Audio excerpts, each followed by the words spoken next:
मैं सीरियसली अभी तक यही सोच रहा हूँ कि इस टीम से पाकिस्तान हार गई थी, वो भी अपने घर में। सोच, Bharat versus Bangladesh test series आज समाप्त हुई और 2-0 से हमने यह टेस्ट सीरीज जीत ली। नमस्कार दोस्तों, स्वागत है आपका स्पोर्ट्स पलटन पे। चलिए जानते हैं क्या रहा इस टेस्ट का हाल।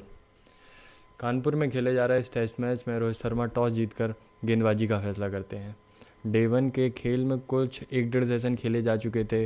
बांग्लादेश 107 रन पे 3 विकेट खो चुकी थी।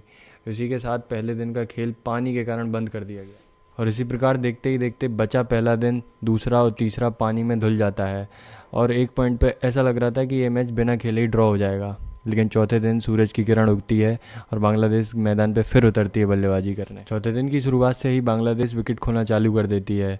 एक तरफ से विकेटों की झड़ी लग जाती है, लेकिन दूसरी तरफ से मोमिन उल हक अपनी शानदार फॉर्म का नज़ारा करते हुए शतक मारते हैं और नाबाद रहते हैं।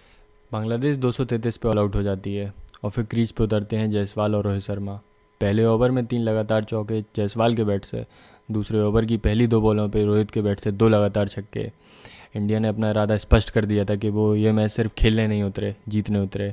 भले ही बारिश के कारण 2 दिन फेल क्यों ना हो गए हों, भले ही हमारे पास 2 दिन क्यों ना बचे हों, हम ये टेस्ट मैच सिर्फ ड्रॉ नहीं करेंगे, हम जीतेंगे।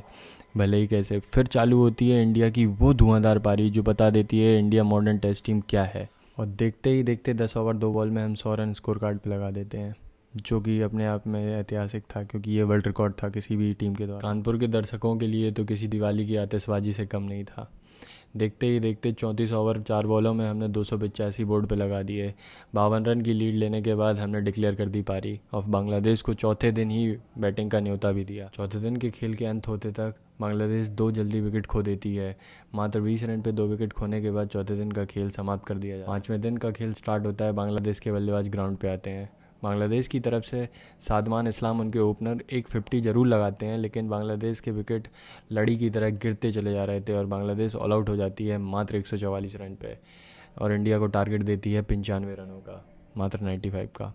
और हमारे बल्लेबाज जिस फॉर्म में चल रहे हैं वो उतरते ही मात्र 12 ओवर में ये टारगेट हासिल कर लेते हैं, जिसमें यशस्वी जायसवाल फिर एक बार धुएंधार 45 रन में 50 लगाते हैं। आउट हो जाते हैं विनिंग शॉट खेलने के चक्कर में, लेकिन वो ऑलमोस्ट इंडिया को जीत की दहरी पे बैठा के रख जाते हैं। विनिंग शॉट ऋषभ पंत के बल्ले से आता है और हम ये सीरीज़ जीत जाते हैं। प्लेयर ऑफ द मैच का अवार्ड ऑब्वियसली यशस्वी जायसवाल को जाता है और प्लेयर ऑफ द सीरीज़ का अवार्ड अश्विन को, जो दोनों ही वेल जस्टिफाइड है। बांग्लादेश को वाइट वॉश करके वर्ल्ड टेस्ट चैंपियनशिप के फाइनल में अपनी जगह और मजबूत कर लेते हैं।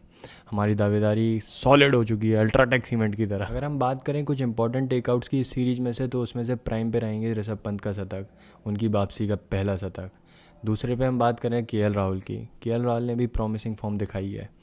और तीसरे बात करें तो वो तो अब कॉमन हो चुकी है, यशस्वी जायसवाल। उनकी रनों की तो आदत सी हो गई है, वो उतरे और 50 तो बहुत आम बात हो गई उनके लिए। और बात करें अश्विन की, अश्विन ने बता दिया कि उम्र से कुछ नहीं होता, अभी उनमें बहुत क्रिकेट बाकी है, उन्हें ऐसे ही मिस्टर आईसीसी नहीं कहते। बात करें फ्यूचर की तो India versus Bangladesh T20 series भी चालू होने जा रही है। 6 तारीख को पहला T20 मैच खेला जाएगा ग्वालियर में शाम को 7 बजे से। और आपको तो पता ही है, ग्वालियर यानी भगवान का घर, if you know what I mean. अगर अब आप यहाँ तक आ गए हैं इस वीडियो को देखते देखते, तो आपका बहुत बहुत धन्यवाद सपोर्ट करने के लिए और अपना इतना समय देने के लिए। Thanks for watching Sports Bulletin.